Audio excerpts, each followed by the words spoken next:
happens to be, all right, the course we are taking today, and we are going to be talking about, all right, just a moment. We're going to be taking our course, the very first class. It's a continuation of the class we have on course, and we're going to be taking our very today from education presentation. With this being said, let's hop straight into it. Okay. So, as it says in the thumbnail, we're going to be taking our bearing from education presentation.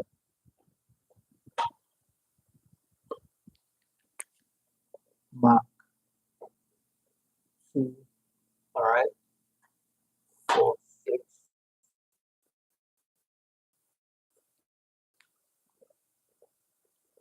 I'm going to be taking our bearing from education presentation.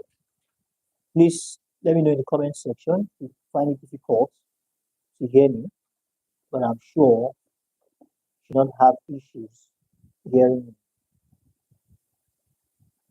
Okay, just a moment.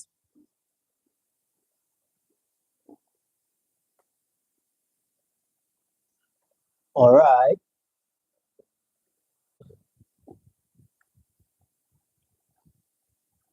Now, when we are taking our bearing, like I said, we are taking our bearing from presentation, okay, principles. I mean, the principles of educational presentation. Are we on the same page? I'm just trying to keep track and ensure we are not leaving anything unattended to. Okay, so we are talking about the principles of educational presentation. That's what we'll be discussing in tonight's class. And without further ado, let's hop straight into today's class. Now, according to,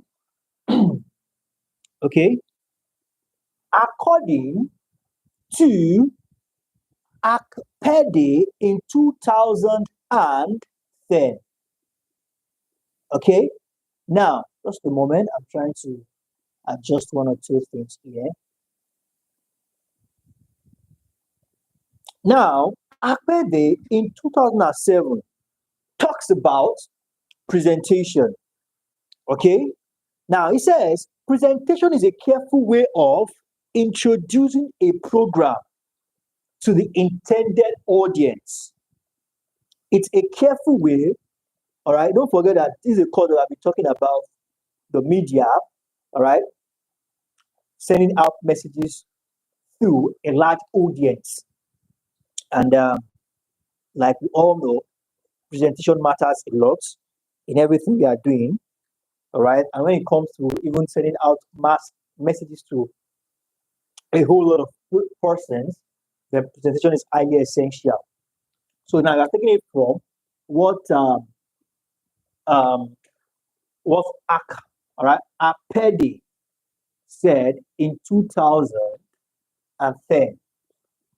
Okay, according to him, he said presentation is a careful way of introducing a program to the intended audience. The what? The careful, all right, way of doing what? Using, all right, careful way of introducing a program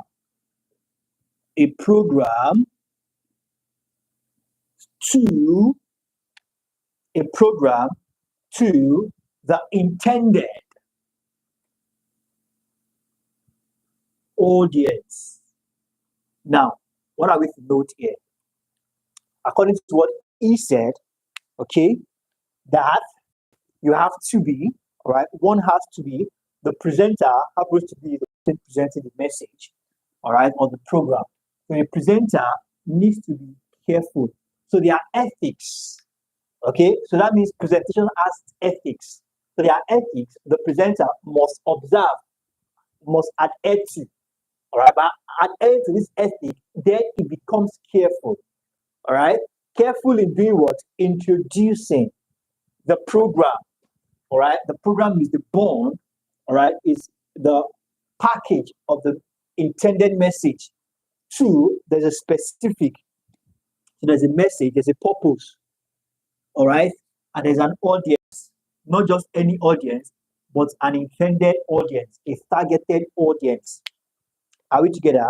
It gives the audience insight into what would be, all right, what they would see or listen to in the program. Okay. Now, presentation, as we have said, basically the reason why you need to do this presentation is to do what? To give the audience an insight. All right, more like an intro, to give the audience an insight into what they will be benefiting from the program.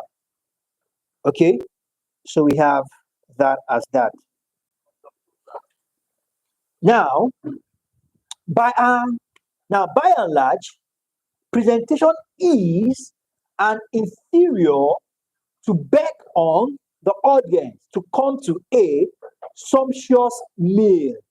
All right, it's more like a call to action. Okay, it's more like an attractive display. Okay, it's more like an attractive display that we can also refer to it as eye-catching. All right, it calls forth the interest of the audience to stay, all right, and stick to their seats, keep them stuck to their seats as the program commences. Now we have that as that. Now, one thing we also need to understand here is that there's also something called diction. Okay, now this is presentation. Then we have diction. Now, when we say diction, we are simply referring to the ability, okay, the ability to do what? To pronounce words distinctly, all right? To pronounce words distinctly and clearly, all right?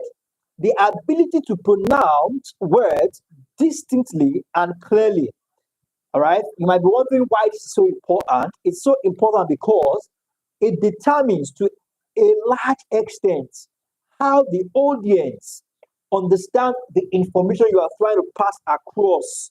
All right, because if the audience do not understand you, definitely they will misunderstand you, and you don't want this as a presenter.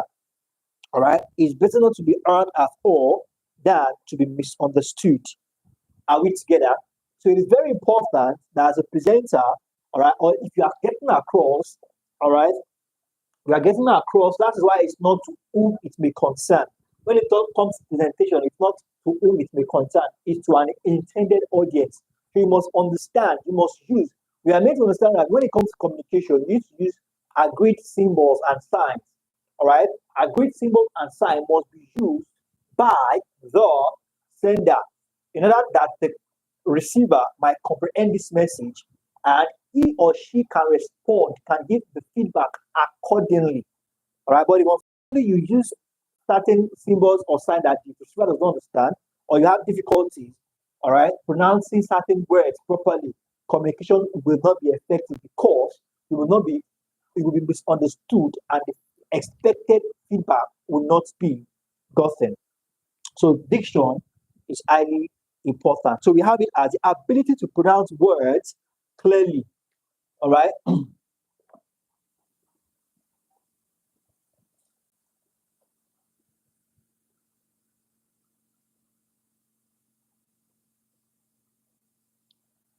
The ability to pronounce words clearly and distinctly. And distinctly. Then we are talking about diction. The clarity of meaning is essence when it comes to good diction. The clarity of meaning. All right, when you pronounce words correctly, audience can understand what you're talking about, and they can interpret the word according to the context at which it is being used. So we have that as that.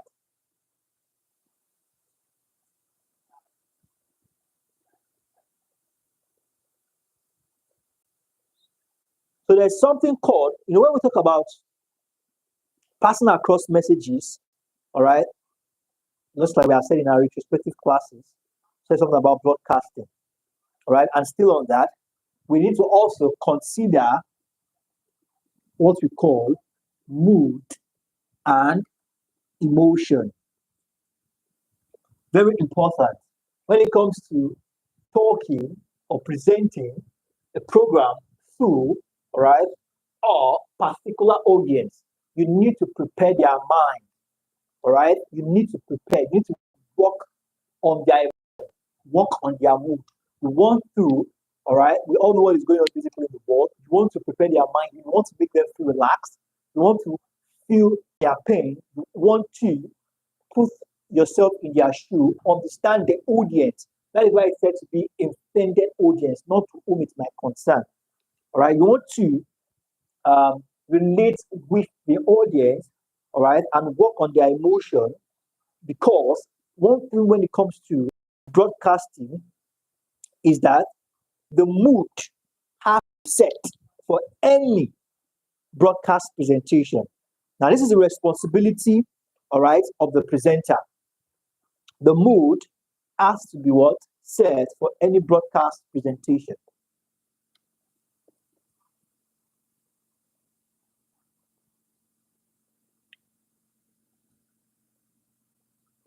Okay, so that as that. So one thing we need to understand here is that, just a moment, presentation of information and the manner of delivery to the audience is the work of the presenter. Awesome. It is the sole responsibility of the presenter to know how to use the audience, the atmosphere, the ambient, everything at its disposal in advantage of his presentation of his program. So we have that as that. So we have here that there are certain ways of, all right, there are certain ways. Are we good? Now, there are certain ways to which the mood, all right, or certain ways of setting the right mood. Okay, speaking of these, you have to think about introducing, all right, setting mood. Now, you get to use introducing of joke, introduce a joke. It requires a lot of skills. You don't want to say jokes that are off points, but definitely if your audience are relaxed, right, emotionally relaxed, even though they are stressed, there are things here and there, but at that point, they are relaxed, they are smiling, all right, it's a sign that they are relaxed and they are willing to listen to you. At least when distractions, distractions are not only from external, distractions can be from the internal, all right, also be internal. So if they at least, if they are able to switch, help them switch from those distractions from within and help them to relax and smile, they, right, chance that they will pay attention to the presentation, okay, is chance is high. It says here that when you introduce a good joke as a presenter before the learning experience, the presenter will be able to bring back the mind of the lost learner. And don't forget, the lost learner is only lost because there are a lot of distractions going on in his mind. So if you can help them through bringing them back with the cracking of jokes or using joke strategies, then it will go a long way. So we have that as that. Okay, there's something also called eye contact. Okay, so we have eye contact. Now, when we say eye contact, Now, television presentation is similar to interpersonal communication, just like the radio, where the presenter appears to be addressing the listener who is face to face with him. Now, in the case of television, the presenter is separated from the audience, yet it appears as if he is addressing them face to face. All right, addressing them in a face to face situation. Now, you must have noticed these presenters, TV presenters, you see them, all right, there are different types of presenters. There are some of the presenters that have their guests in the studio with them. All right, they do maintain eye contact. But even in the situation whereby you see presenters doing the news and there's basically nobody with them, they are facing the camera. So they always maintain eye contact with the camera. By doing that, it's like you are there with them. It's like they are there right in front of you and reading out this news or doing the broadcast. All right. So it appears that the presenter is, even though it appears that the presenter is separated from the audience, yet it appears as if he's addressing them in a face to face. All right.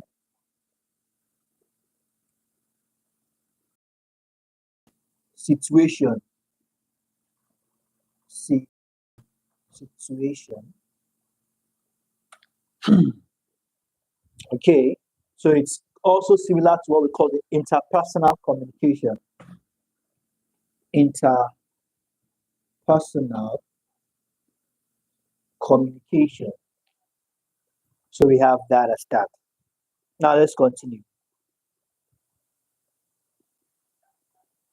So competence is also part of it. Competence. It is not compulsory that the presenter, all right, of educational program is a graduate, all right, of education or of NCE. Now, but it is important for him to what? Strive to know very much about the area of discourse. Very important. All right, competence. When it comes to presentation, competence is very important. And what makes you as a presenter competent, all right, is knowledge. You must be knowledgeable about the area of discussion. All right, the knowledge is just the morale. All right, the knowledge is just all right. It what just keeps you going. What just keeps you asking questions? What just keeps you talking? Because there's so much in there, and you are willing to pass it out. So it's very important that you are so knowledgeable, all right, and your knowledge equates to your competence when it comes to presentation. So we have that as that. And also we have the charisma, and here is ACPEDE in 2010 saying the program presentation is in broadcast is usually combined with special gifts, which tends to make the presenter acceptable to the audience. So having said, understand the audience and act in line, let them feel welcome around you, let them feel like you understand their pain. So they will give you that listening ear and audience you seek. So we have that as that. So now, let's quickly talk about, okay, our time is fast spent, but we can still quickly touch on these. All right, let's quickly talk about educational broadcasting. Okay, so we have educational broadcasting. Now, when we talk about educational broadcasting, what are we simply talking about? According to Plato, all right, Plato in Onobajo 2000. Now, there's a definition here. It says education is a process through which we foster, all right. Don't forget, when we say broadcasting, it is largely divided into three phases, all right. Broadcast. I think I should put that here. So we have entertainment, we have informative, and we have educational. So what we're discussing now is educational broadcasting. So now we need to talk about education itself. I think we should not even rush into this because our time is fast spent. We'll take it up from our next class. Let's just stop here. So that in our next class, we'll take it up from educational broadcasting. By the special grace of God, this week we'll be done with this course. And by next week, okay, by next week we should be taking some other course entirely.